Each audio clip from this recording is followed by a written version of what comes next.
Hi everyone, welcome to Adventures with Raven and Rowley. I'm Raven and this is Rowley. Last week I talked about a walk in the park and the abundance of hidden green life, plant life here in Geneva, Switzerland. This week I'm going to talk about the similarities and differences of buying, selling, and driving cars in Switzerland, and what I need to do to get my driver's license. I mean, I already have a driver's license in Nevada, but I need one here in Switzerland. A few years ago, I started this channel to show RV living. Then I moved into a self-converted 6x12 cargo trailer into the Mojave Desert of Nevada for a year. I changed the channel from RV living to Nomad living at that time, and now I moved again. This channel is now about my discoveries from the other side of the world, expatriate living in a mini mansion in Switzerland. Links to RV living and Nomad living are in the show notes below. If you're curious and want to discover with me, please join us on this journey and continue to watch.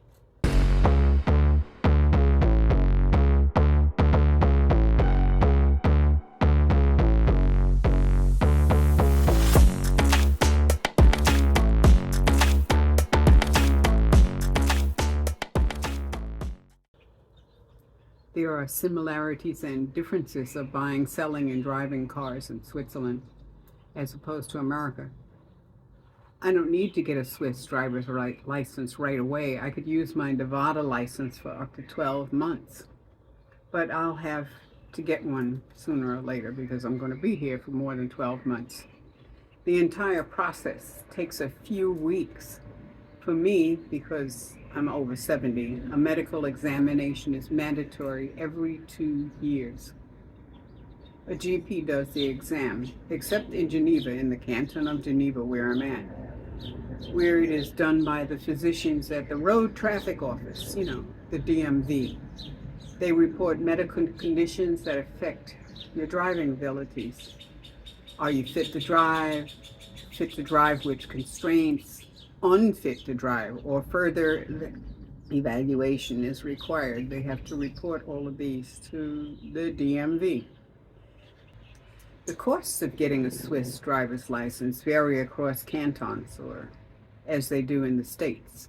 The canton is like a state, Here is a rough idea of what you will have to pay in Swiss francs, keeping in mind that yesterday the exchange rate was $1, an American US dollar, is worth 87 cents in Switzerland.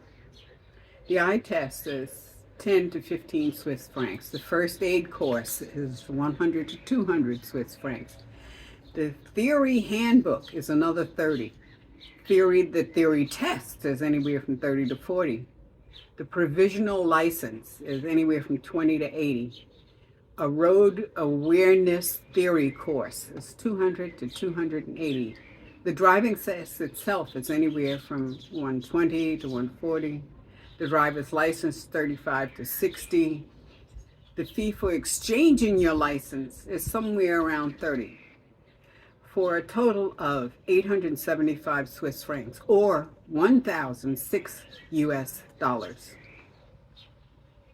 To get your Swiss driver's license, you will need an application form, of course, original foreign driver's license with translation, if applicable, eye test certificate from a registered optician, 2 passport-size photos in color, not black and white, the proof of residency and/or your visa, and a valid ID. Okay, so now you've got your license. You can now buy a car. All cars in Switzerland must be registered. If you move to a new home, you must inform your canton's road traffic office, or the DMV, of your new address within 14 days. You will receive a new license plate number, for your car, because Swiss plates are linked to the name and address of the car owner. Okay? It's pretty much the same in the States, except they only issue a new plate if you move from state to state, and not when you change your address within the state. They do require you change your driver's license, though, which I had to do. To buy a car, of course, you need a valid driver's license, a Swiss residence permit, address in Switzerland, a car insurance certificate. You cannot register the car without having Swiss car insurance. The original registration certificate for used cars. This is a list of everyone who ever owned your car. Okay, because they can trace it back, okay? You need a vehicle inspection report. Must be done. You got to have it inspected before you buy the car. You don't have to do this in the United States. In addition to the car registration certificate, you should also keep a copy of your car insurance certificate in your car at all times.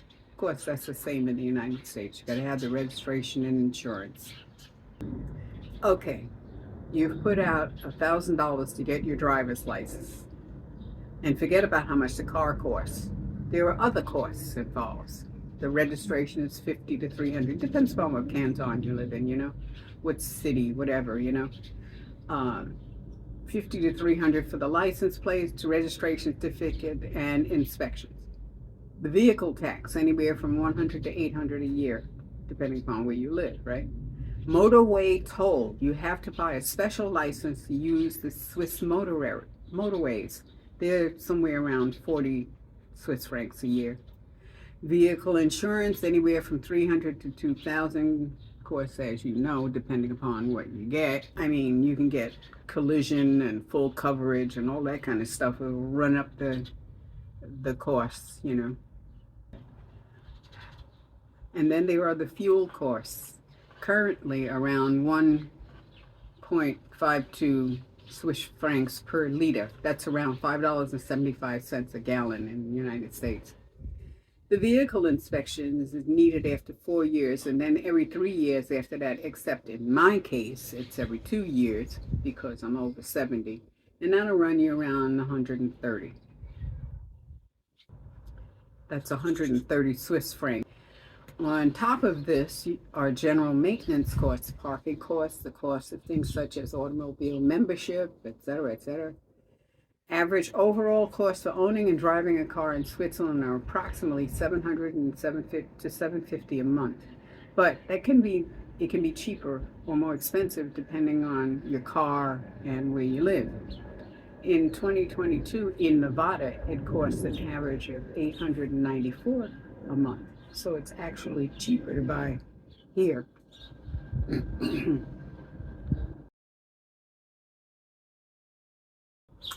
Okay, you've got your license and you've got your car. Cars drive on the right-hand side, same as in America, and speed limits vary between 3 to 120 kilometers per hour, depending on the type of road. That's about 2 miles per hour to 74 miles per hour. Expect to be fined anything up to $260, that's $300, for minor road traffic offenses, and suspended, disqualified, or even jailed for serious violations. You have to have certain equipment in your car at all times. You got to have your car insurance, car registration, your motorway toll vignette sticker displayed on your rear window,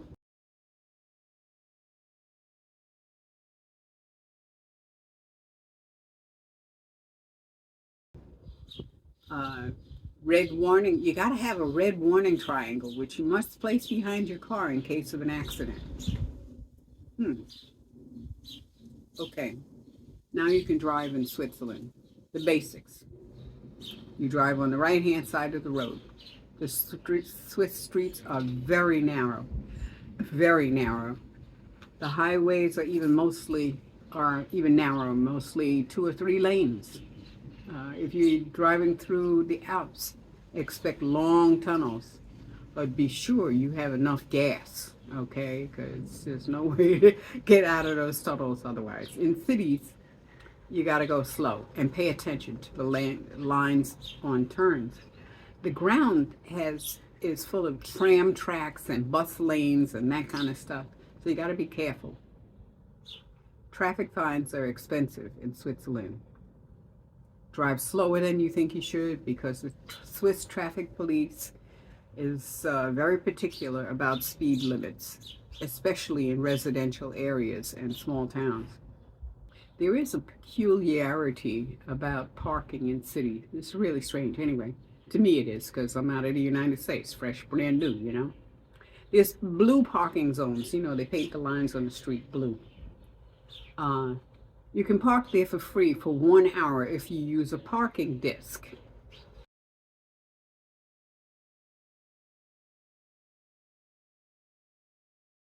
The discs must be used Monday through Saturday between 8 a.m. and 7 p.m. Exceptions may apply, so you got to pay attention to the signs, you know. But you got to keep a valid parking disc in your car. I suppose you get them from the DMV. I don't know where they get them from. It must be blue and at least 11 centimeters wide and 15 centimeters high. Other versions are not valid. The disc can be used in other countries as well, such as in Germany. To use a parking disc in Switzerland, you have to indicate your arrival time, rotate the disc to the next half hour. For example, if you arrive at 10:10 a.m., you got to rotate it until it goes to 10:30. Place the disc on your dashboard and make sure it's clearly visible from the outside. And you have to leave that spot no later than 1 hour after the indicated arrival time. So, in this case, you should leave at 11:30 at the latest. So, depending on your arrival time, your maximum allowed parking time could be as much as 1 hour and 29 minutes, you know. It's not allowed to get back into your car and change your arrival time in order to park longer. That's a severe no-no, and you can be fined big time for that.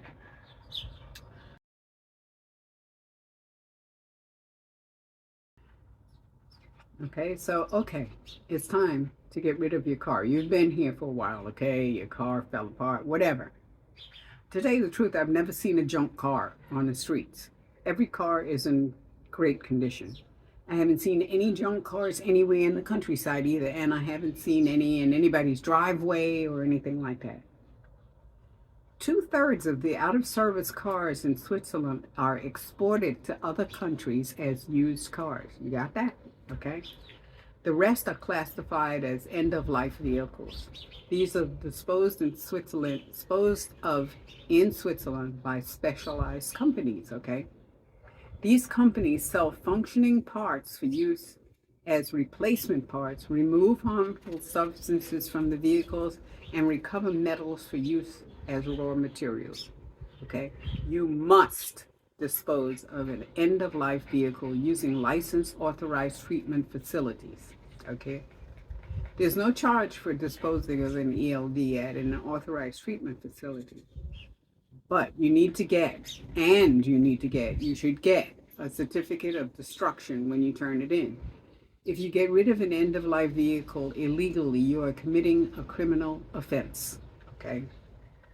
If you leave an end-of-life vehicle in an unauthorized facility, you will not get a certificate of destruction. So therefore, you will remain recorded as the registered owner of the vehicle in the National Vehicle File, okay? And when you leave your car at an authorized facility, you will get a certificate of destruction. Your details will be forwarded to the National File, National Vehicle and Driver File. You can't be charged for leaving the end-of-life vehicle at an authorized treatment facility if you are the registered owner of that vehicle and the vehicle is intact. You may be able to claim a refund for motor tax if there's more than 3 months unexpired tax left, you know. If you don't take your car to an authorized treatment facility, you can be fined 100 Swiss francs. If you don't follow the rules about getting rid of your old car, like getting a certificate that says it was destroyed, you might have to pay a fine of 1,000 Swiss francs. Other penalties are a Class A fine or 12 months imprisonment, conviction on indictment, a fine of up to 500,000 Swiss francs, or 3 years imprisonment, or both, okay? So you take your car, you know. There are similarities and differences in buying, selling, driving cars in Switzerland, but it looks to me that you don't really need a car here anyway, you know, because the public transportation is everywhere and it's much cheaper than owning a car. But then again, it's nice to have your own car, isn't it? Okay. The Rowley Report.